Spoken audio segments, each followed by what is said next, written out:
अस्सलाम वालेकुम नाजरीन। मैं कोटा से आप सबका दोस्त अहमद सिराज फारूकी। दोस्तों, आज ये वीडियो मैं आपके लिए लाया हूँ। उसकी वजह है कि हमारे कोटा के नामवर शायर और जो पूरी इंडिया में, जो पूरे मुल्क में अपनी एक अदबी पहचान रखते हैं, कोटा के मुनफरिद शायर हैं। और अब तो गिने चुने जो शायर बचे हैं कोटा में, तो उनके ये सिपह सालार ये शकूर भाई हैं, शकूर अनवर साहब। इनकी, अच्छा, हिंदी में और उर्दू में दोनों ज़बानों में इनका बराबर का दाखिल है। उर्दू की किताबें भी इनकी शाया हो चुकी हैं और हिंदी में भी इनकी किताबें लगातार आ रही हैं। यानी ये दोनों ज़बानों में ये बराबर का इनका जो है किताबें शाया करने का सिलसिला चल रहा है। काफ़ी पढ़ते भी हैं। आप ये देखिए, इनकी एक पूरी लाइब्रेरी है। बहुत सारे रिसाले भी ये जारी करवाए हुए हैं। तो ये इनकी किताब आई थी एक नई, जो बर्फीली चट्टाने के नाम से, जो आप देख पा रहे हैं। तो ये इन्होंने मुझे बुलाया कि भाई आप भी ले जाइए और कुछ इनके जो मिलने वाले हैं, दोस्त हैं, उनको दे दीजिए। तो मैं आया था आज इनके यहाँ पे, तो मैंने सोचा कि इनसे कुछ सुना जाए इनका कलाम। अभी तो ये कह रहे हैं कि बस अभी तो एक गजल ही सुन लो, बाकी फिर जो मैं चाह रहा था कि भाई कोटा के हवाले से क्या है कि आजकल पढ़ने लिखने का तो खत्म हो गया लोगों का, बहुत कम सिलसिला रह गया। बहुत कम लोग मिलेंगे आपको पढ़ने लिखने वाले। लेकिन ये जो आजकल जो सोशल मीडिया, इस पे काफ़ी कुछ मतलब है ना, जो देखा जा रहा है। और काफ़ी ये बढ़ोतरी भी हो चुकी है, हर हाथ में मोबाइल है अब तो इसलिए क्या है कि मैं ये सोच रहा था कि इनका एक कोटा के अदबी हवाले से कुछ इनके ज़िंदगी के हालात और इस तरह से इनसे एक वीडियो बनवाता। लेकिन अब ये कह रहे हैं कि फिर कभी देखेंगे, इजरा के मौके पे देखेंगे। तो चलो, तब तक के ये इसको इल्तवा में रख देते हैं। और अब हम चाहेंगे कि शकूर भाई से उनकी जो भी वो सुनाना चाहें, उनको पूरी छूट है, जो भी वो। जी शकूर। शुक्रिया अहमद सिराज फारूकी। आप आए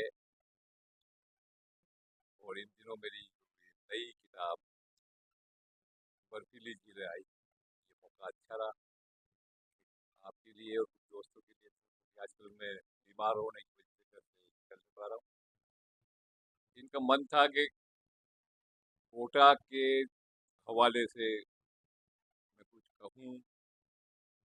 मैं अभी फिलहाल ये ज़रूर कहना चाहूँगा अपनी एक गज़ल सुनाने के पहले कि कोटा में जो साहित्य है, जो शायरी है, वो तमाम, मैं राजस्थान के लिए तो कह सकता हूँ कि यहाँ का एक मिजाज जो है, वो एक मुनफरिद मिजाज, एक अलग तरह का मिजाज मैंने महसूस किया। यहाँ कोई भी प्रोग्राम हो, उसमें उर्दू वाले, हिंदी वाले, हाड़ौती वाले आपस में ही मिलके बैठते हैं। ये बात मैंने बड़ी महसूस की है और मेरे पर इसका काफ़ी असर भी रहा। मेरी खुद भी हिंदी में कई किताबें निकली है। पथरीली झीलें निकली गजल, मेरी सबसे पहली किताब हम समंदर समंदर गए राजस्थान साहित्य अकेडमी से, वो आर्थिक सहयोग से निकली। इसके बाद कुछ किताबें दिल्ली से निकली, मेरी उर्दू में भी निकली है, हम सफ़र और चल, शेर दर शेर आईना और रेत का एक घर भी। तो इस तरीके से यहाँ का एक अलग तरह का माहौल है और अलग तरह से लोग अपना काम कर रहे हैं, जो एक समाज को नई दिशा देने में यहाँ के लोग सक्षम है। और जो आज का माहौल है, नफरत का माहौल है, तो उसमें हम लोग भाषाई जो एकता बनाने में थोड़े भी कामयाब हुए और होते हैं, तो ये बड़ी बात होगी। और मैं एक गज़ल फारूक, ये फारूकी साहब के कहने पे गज़ल सुना दूँ आपको? जी जी, है ना? गज़ल सुनिए साहब आप। जी। कब कहा मैंने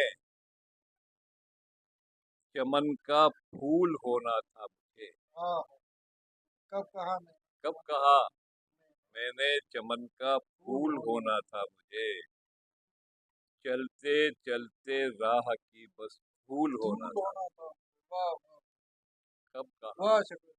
कब कहा मैंने चमन का फूल होना था मुझे। चलते चलते राह की बस धूल धूल होना। होना था मुझे। आपको देखिए, गजल का एक मिजाज होता है साहब, और उसमें जो प्रेम से शुरू होती है बात और हालात वगैरह सब आते जाते हैं। ये शेर देखिए कि आपको कातिल ही बनना था, इसी में शान थी। हाँ हाँ आपको कातिल कातिल ही ही बन। बनना था, इसी में इसी में शान शान। थी। फिर मुकाबिल आपके मकतूल होना था मुझे। अरे वाह। फिर मुकाबिल, मकतूल कहते हैं साहब जिसका कत्ल कत्ल होता हो। है, तो उसको मकतूल कहते हैं। कि आपको कातिल ही बनना था, इसी में शान थी। फिर मुकाबिल आपके मकतूल होना होना था था। मुझे। ये आज के हालात थे। देखिए शेर भी आपको पसंद आएगा कि ये जमाना गुल की नरमी रंगो खुशबू का नहीं। ये जमाना गुल की नरमी रंगो खुशबू का नहीं। इस जमाने में तो कोई शूल होना था अरे मुझे। वाह। ये जमाना बिल्कुल गुल हकीकत। की नरमी आज के माहौल। रंगो खुशबू बिल्कुल। का नहीं। इस जमाने में तो कोई शूल होना था मुझे। ये जमाना गुल की नरमी रंगो खुशबू का नहीं। इस जमाने में तो कोई शूल होना शूल। था मुझे। मेरी फितरत में, स्वभाव में, मेरी फितरत में तो गुमनामी भी है, तन्हाई। मेरी फितरत में तो गुमनाम। गुमनामी भी है, तन्हाई। तन्हाई भी। मेरी किस्मत में मगर मकबूल होना था मुझे। वाह। मेरी किस्मत में मगर, इतना सीधा हो रहा था उसमें। ये अलग अंदाज है इसका कि मैं क्या हूँ और क्या हो रहा है, इसको पेश करने की कोशिश की मैंने। कि मेरी फितरत में तो गुमनामी भी है, तन्हाई भी। मेरी फितरत में तो गुमनामी भी है, तन्हाई भी। मेरी किस्मत में मगर मकबूल होना था मुझे। सुस्त रफ्तारी से अनवर कितना पीछे रह गया। सुस्त रफ्तारी से अनवर कितना पीछे रह गया। जिंदगी की दौड़ में मशगूल होना था अरे मुझे। वाह। जिंदगी की दौड़ में मशगूल मशहूर होना होना। था मुझे। कब कहा मैंने चमन का फूल होना था मुझे। चलते चलते राह की बस धूल धूल होना होना था। था। शुक्रिया, ये आपने तो गजल सुनी है। ये जो काफिया आपने चुने हैं ना, हाँ, इनमें तो ये काफिया तंग हो जाते हैं अच्छे अच्छे। और हाँ, ये इन्होंने जो निकाले हैं ना शेर, हर किसी के बस की बात नहीं है। और मुबारक हो आपको। और आप ऐसे ही हमारे बीच में रहे। और हाँ, आपसे हम भी सीखते रहे, है ना। और जी जी, बिल्कुल बिल्कुल साहब। ठीक है तो शेरों पे दोस्तों, हालात में आपको बताऊंगा बात। तो दोस्तों मैं वक्त वक्त पे अब मैं ये सोच रहा हूँ कि ये एक इस तरह का अदबी कोटा के हवाले से, उर्दू के हवाले से, और खास करके गजल के हवाले से, क्योंकि हम लोग तो गजल से ही जुड़े हुए हैं, तो उस हवाले से मैं नई नई वीडियो आपके लिए लाता रहूं। शुक्रिया, बहुत बहुत शुक्रिया।